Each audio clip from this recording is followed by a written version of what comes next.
Hello everyone.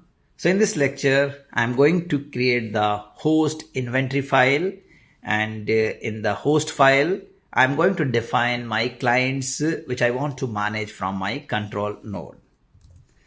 So you have to go inside this location, and here you have to create a file, and the name of the file is host. So you will see a lot of entries. So just go through the entries which will help you how to create the host. So I'm just using a simple one.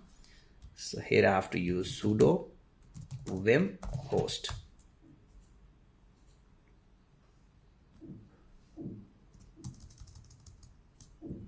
So first you have to create a group.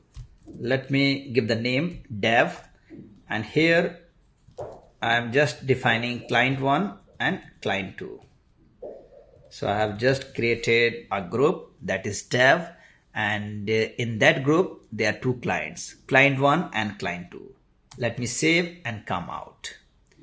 Now what is next? Now I just want to check with the command that how many servers that we have in the dev group. So the command is Ansible -list des host and the name of the group. So in the dev group, you can see there are two clients, client 1 and client 2. So friend, that's all. In the next lecture, I will be using few ad hoc commands which will tell you the communication is established from your control node to the client machines.